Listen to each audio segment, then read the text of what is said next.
Psalm 71. The rhythm hidden in Psalm 71. Part 1. Psalm 71 is not simply a prayer from someone in trouble. It is a spiritual journey. As we move through the psalm, we discover a repeated rhythm. Distress leads to prayer.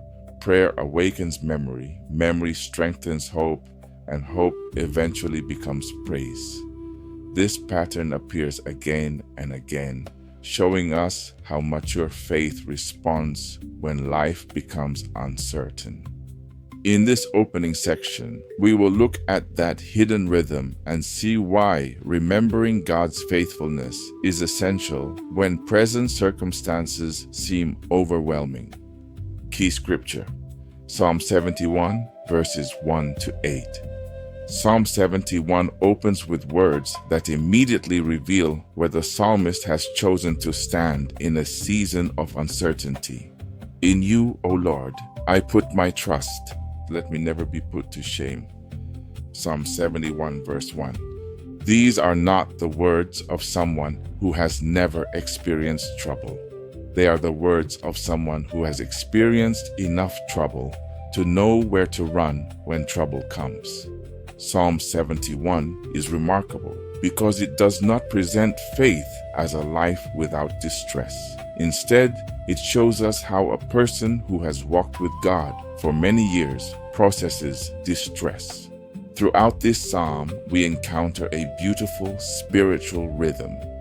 Distress leads to prayer, leads to memory, leads to hope, and hope leads to praise. Then distress appears again. But when it returns, something has changed. The psalmist remembers, and because he remembers, he hopes. And because he hopes, he praises. This pattern becomes one of the great spiritual lessons of Psalm 71. The psalmist is teaching us that although we cannot always control what enters our lives, we can learn where to take what enters our lives. Trouble can become prayer. Prayer can awaken memory. Memory can restore hope. And hope can become praise. When distress becomes the beginning of prayer. The opening verses of Psalm 71 contain urgency. The psalmist cries, "Deliver me in your righteousness and cause me to escape. Incline your ear to me and save me. Be my strong refuge, to which I may resort continually." Psalm 71, verses 2 to 3. Notice the language. Deliver me. Cause me to escape. Incline your ear to me. Save me. Be my strong refuge. Something is clearly wrong. The psalmist is under pressure. Enemies appear to be surrounding him. His strength is declining. Later in the psalm, he speaks specifically about old age. People are speaking against him, and there is even a fear that others believe God has abandoned him. Yet the first thing he does is significant. He turns toward God. This is where the rhythm begins. Distress becomes prayer. The psalmist does not pretend everything is fine. Biblical faith is not the denial of reality. Faith does not say that there is no problem.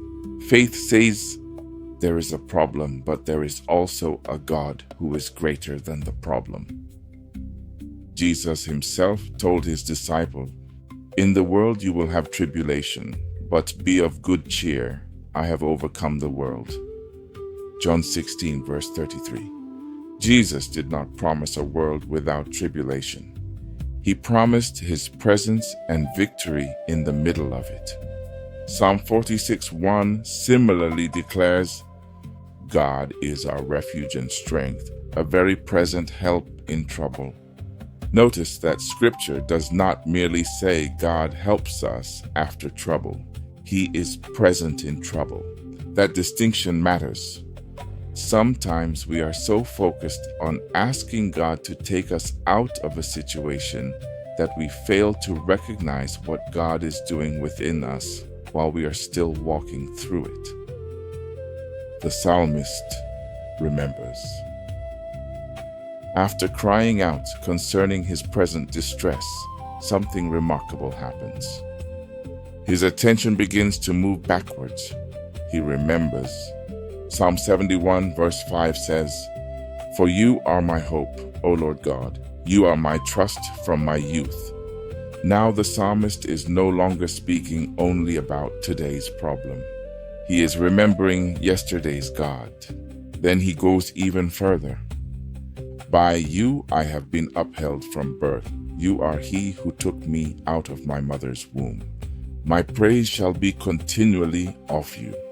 Psalm 71 verse 6. Think about what has happened. The psalmist began with, "Deliver me." But only a few verses later he is saying, "You have upheld me." That is the transition from distress to memory. And memory changes the atmosphere of the prayer. The problem may still exist. The enemies may still exist. The uncertainty may still exist. But the psalmist remembers, God has carried me before. And if God carried me then, why should I believe he has suddenly stopped being faithful now? This is one of the most important lessons we can learn from Psalm 71. Never allow today's crisis to erase yesterday's testimony. Memory can become a spiritual weapon. There are moments when remembering God's faithfulness becomes an act of spiritual resistance. Psalm 77 gives us another example. The psalmist says, "I will remember the works of the Lord. Surely I will remember your wonders of old. I will also meditate on all your work and talk of your deeds." Psalm 77, verses 11 to 12. Notice the deliberate language. I will remember. He does not say, I happen to remember. He makes a decision to remember. Sometimes we must deliberately remind ourselves of what God has done. When fear says, "You are not going to survive this," memory answers, "God brought me through something before." When anxiety says, "You are alone," memory answers, "God has never abandoned me." When disappointment says, "Nothing good can come from this," memory answers, "I have seen God turn difficult seasons into testimonies." This is exactly what David did before facing Goliath. David remembered the lion. David remembered the bear. He told Saul, "Your servant has killed both lion and bear, and this uncircumcised Philistine will be like one of them." 1 Samuel 17, verse 36. David's confidence concerning tomorrow was strengthened by remembering what God had done yesterday. Goliath was a new enemy, but God was not a new God. And sometimes that is what we need to remember.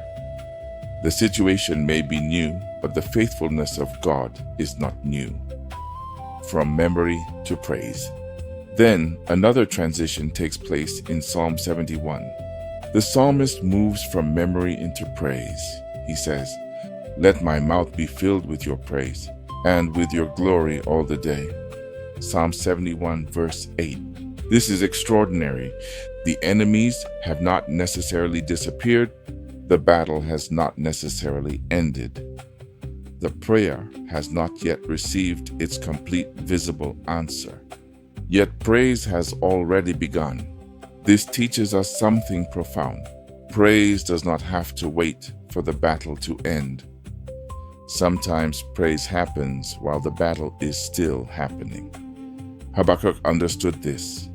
He declared, "Though the fig tree may not blossom, nor fruit be on the vines, though the labor of the olive may fail, and the fields yield no food, yet I will rejoice in the Lord, I will joy in the God of my salvation." Habakkuk 3, verses 17 to 18. Notice the phrase, "Yet I will." That is intentional worship. Circumstances say one thing, faith answers with another. This does not mean ignoring reality. Habakkuk clearly sees the empty fields. He sees the failed harvest. He understands the seriousness of the situation, but he refuses to allow circumstances to determine whether God is worthy of worship. That same spirit runs through Psalm 71. The rhythm of spiritual resilience. We can therefore begin to see the rhythm. I am distressed, so I pray. While praying, I remember. When I remember, I hope. When hope rises, I praise.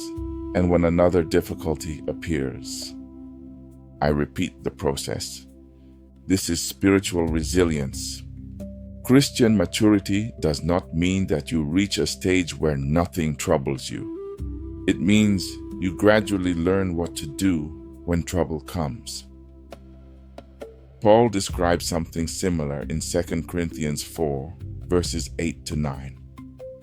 We are hard-pressed on every side, yet not crushed. We are perplexed, but not in despair.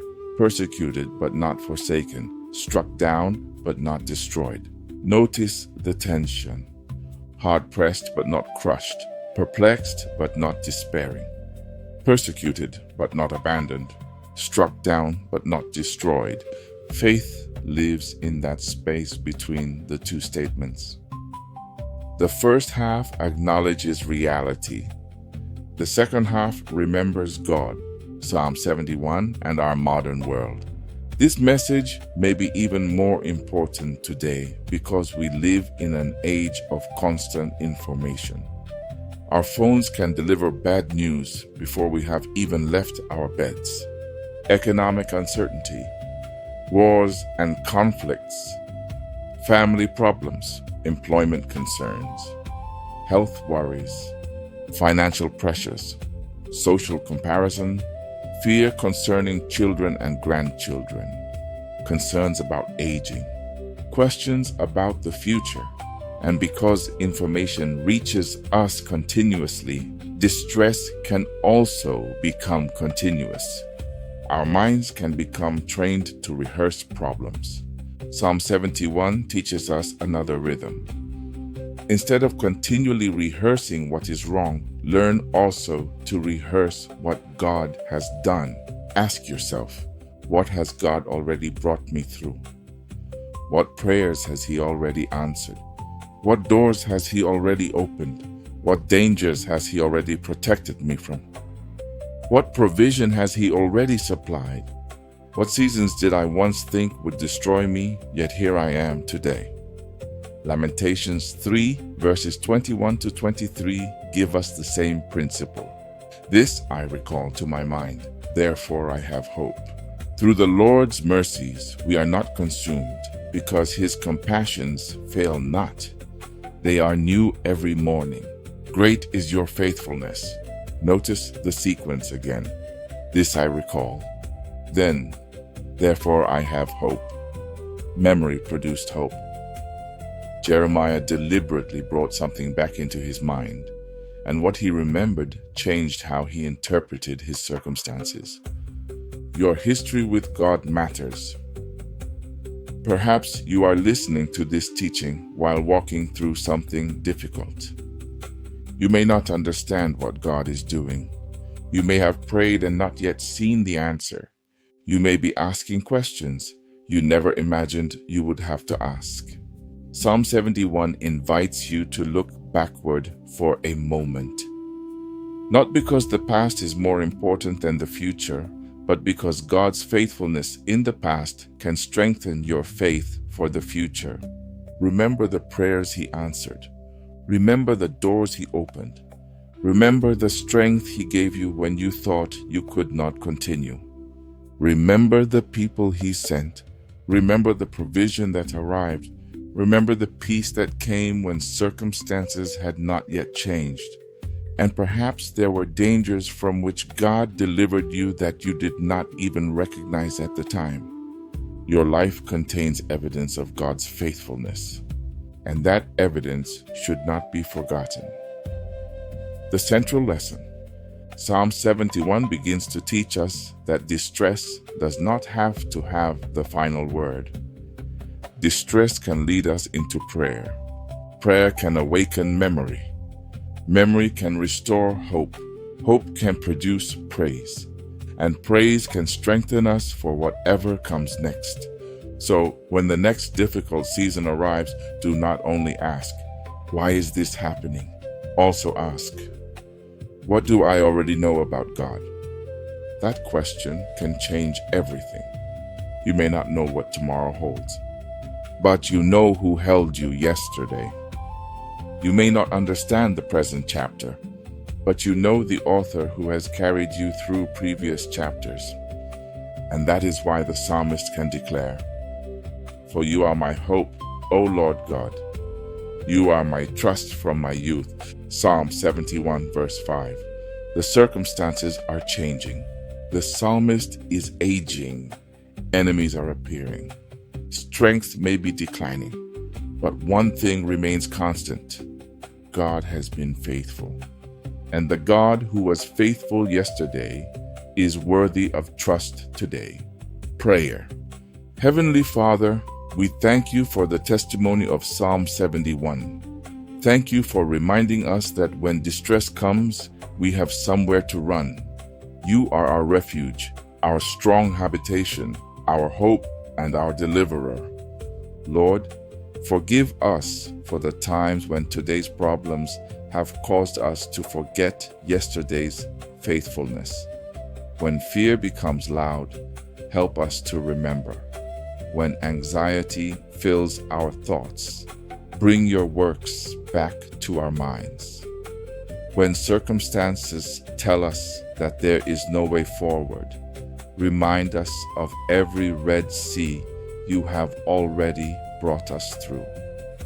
Father, teach us to say with the psalmist, "In you, O Lord, I put my trust."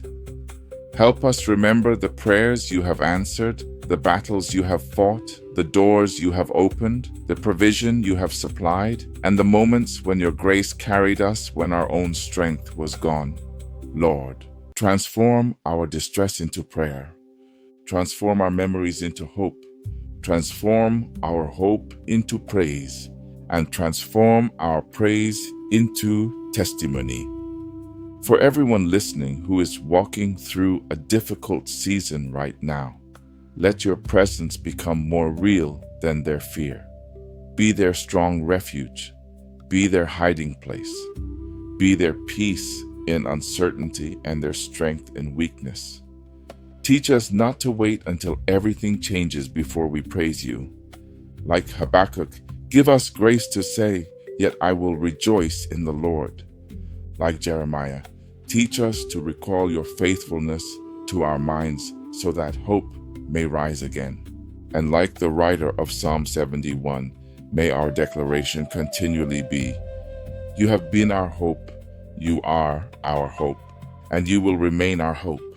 We place yesterday, today, and tomorrow into your faithful hands. In the mighty name of Jesus Christ, amen. The first lesson is clear. Distress does not have to become our permanent spiritual condition. When trouble drives us toward God, prayer begins to change our perspective. And once we remember how faithfully God has carried us before, hope begins to rise again. But Psalm 71 begins with a very real crisis.